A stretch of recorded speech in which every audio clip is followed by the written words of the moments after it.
Welcome to my channel. आज हम इस वीडियो में मुगल वंश के बारे में पढ़ने वाले हैं। आप लोगों ने शाहजहां, अकबर, जहांगीर, औरंगजेब इन सभी का नाम जरूर सुना होगा। ये सभी जो है ये सभी मुगल वंश है। ठीक है, आप लोगों ने अकबर की कहानियां सुनी होगी। शाहजहां का नाम तो सब कोई जानता है जिसने ताजमहल बनाया है जो कि आगरा में है। ठीक है, तो ये शाहजहां हो गया, अकबर हो गए, हुमायूं हो गया, जहांगीर हो गया, औरंगजेब हो गया, ये सभी कौन थे? तो ये सभी मुगल वंश हैं। ठीक है, तो इस वीडियो में हम जानेंगे कि ये जो मुगल वंश है इसकी शुरुआत कैसे हो गई भारत में। भारतीय उपमहाद्वीप पर इन लोगों ने कैसे 300 सालों तक राज किया, आखिर इसकी स्थापना किसने किया। तो मुगल वंश की यदि नींव की बात करें, मुगल वंश के संस्थापक की बात करें, मुगल वंश की शुरुआत किसने की, तो उसका नाम है बाबर। ये जो बाबर है इसी ने मुगल वंश की शुरुआत की थी। ठीक है, आपको ये जो सभी नाम दिखाई दे रहे हैं ये सभी मुगल वंशों के सदस्य हैं। इन सभी ने बारी बारी से भारतीय उपमहाद्वीप पर लगभग 300 साल तक राज किया है। 1526 से लेकर 1857 तक। कितना? 300 साल तक मुगल वंश ने भारतीय उपमहाद्वीप पर क्या किया है? राज किया है। ठीक है, पहले कौन किया? बाबर। उसके बाद बाबर का यह बेटा है जिसका नाम है हुमायूं। उसके बाद हुमायूं का बेटा अकबर बहुत ही प्रसिद्ध है जिसकी कई सारी कहानियां भी हम लोगों ने सुनी है, अकबर बीरबल। तो ये अकबर क्या है? हुमायूं का बेटा है। यानी इसके अकॉर्डिंग देखें तो अकबर क्या, अकबर का ये जो दादा है वो बाबर रहेगा, है ना। ग्रैंडफादर क्या है? बाबर। उसके बाद अकबर का बेटा हो गया जहांगीर। उसके बाद जहांगीर का बेटा कौन हो गया? शाहजहां। शाहजहां जो कि ताजमहल बनाया है। ठीक है, उसके बाद शाहजहां का बेटा हो गया औरंगजेब। औरंगजेब ने अपने ही पिता शाहजहां को बंदी बना दिया था। ठीक है, तो इन सभी घटनाओं के बारे में हम बारी बारी से पढ़ेंगे, लेकिन इस वीडियो में हम पहले बाबर के बारे में जानेंगे कि बाबर जो है भारतीय उपमहाद्वीप पर बाबर जो है मुगल वंश का नींव कैसे रखा, है ना।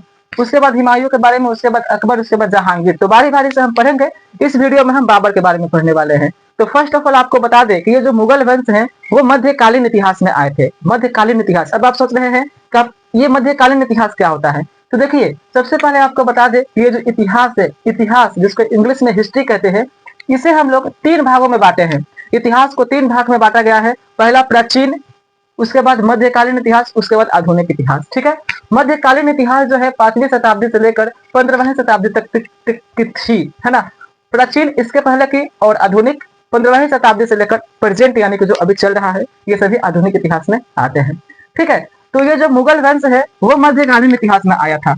मुगल वंश की स्थापना कब हुई थी? मुगल वंश कब था? तो मध्यकालीन इतिहास में था। ठीक है, यदि इतिहास के पिता की बात करें, चलिए एक अदर भी नॉलेज लेते हैं। इतिहास के फादर ऑफ हिस्ट्री की बात करें तो हेरोडोटस। इतिहास के पिता कौन है यदि आपसे कोई पूछ लिया तो आप क्या जवाब देंगे? हेरोडोटस है। ठीक है, चलिए अब हम अपने टॉपिक पर चलते हैं। मुगल वंश। मुगल वंश की स्थापना किसने किया है? तो बाबर किया है। ये आपको क्लियर हो गया, ये सभी बाबर के वंश हैं। अब देखिए, यहाँ पर हमने लिखा है मुगल वंश का संस्थापक जहीरुद्दीन मोहम्मद बाबर। बाबर का पूरा नाम जो था वो था जहीरुद्दीन मोहम्मद बाबर। जहीरुद्दीन मोहम्मद बाबर, जहीरुद्दीन मोहम्मद बाबर, ये याद कर लीजिए। ठीक, उसके बाद यदि इसके जन्म की बात करें, बाबर का जन्म कब हुआ था? तो 14 फरवरी 1483 ईस्वी को इसका जन्म हुआ था। कहां पर हुआ था? तो फरगना में हुआ था। बाबर का जन्म कब हुआ था? 14 फरवरी 1483 ईस्वी को फरगना में हुआ था, जो कि उज्बेकिस्तान का एक शहर है। उज्बेकिस्तान का क्या है? एक सिटी है, टाउन है, शहर है। ठीक है, उज्बेकिस्तान का एक शहर है जिसका नाम है फरगना। वहीं पर मुगल वंश का संस्थापक बाबर का जन्म हुआ था। कब हुआ था? तो 14 फरवरी 1483 ईस्वी को। ठीक, और एक खास बात, ये जो बाबर है इसको मात्र 11-12 साल की उम्र में शासक बना दिया गया था, यानी कि राजा बना दिया गया था। क्यों बना दिया गया था? क्योंकि इसके जो पिता थे, इसके पिता का नाम था उमर शेख मिर्जा। इनकी मृत्यु हो गई थी 1493 ईस्वी में। ठीक है, 1493 ईस्वी में इसकी पिता के क्या हुई थी? मृत्यु हो गई थी। उसके बाद कार्यभार संभालने के लिए बाबर को क्या किए?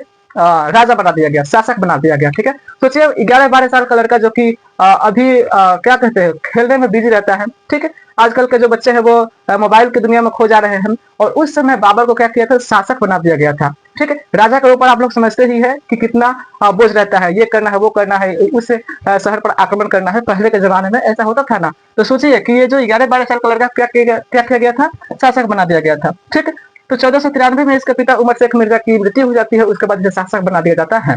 जब शासक बन जाएगा कोई भी, तो जाहिर सी बात है कि वो अपने राज्य को बड़ा करना चाहेगा, दूसरे राज्य पर आक्रमण करेगा और उससे राज्य को जीतने की कोशिश करेगा। तो ठीक बाबर ने भी उसी उम्र से सोचने लगा कि हम किस शहर पर आक्रमण करें और उसे अपना बना ले, अपना आधिपत्य जमा ले। ठीक है, चलिए माता की बात की जाए तो इसकी माता का नाम था कुतलुग निगार। क्या था?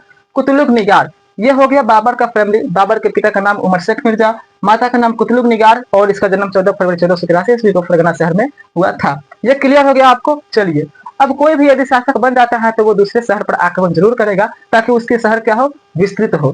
ठीक है, तो देखिए ये जो बाबर है सबसे पहले समरकंद, समरकंद भी एक उज्बेकिस्तान का शहर है, उस पर आक्रमण किया 1494 ईस्वी में। 1494 में राजा बना और फिर आक्रमण किया 1494 ईस्वी में। ठीक है, लेकिन क्या हुआ, पहले प्रयास में यह असफल रहा, हार गया।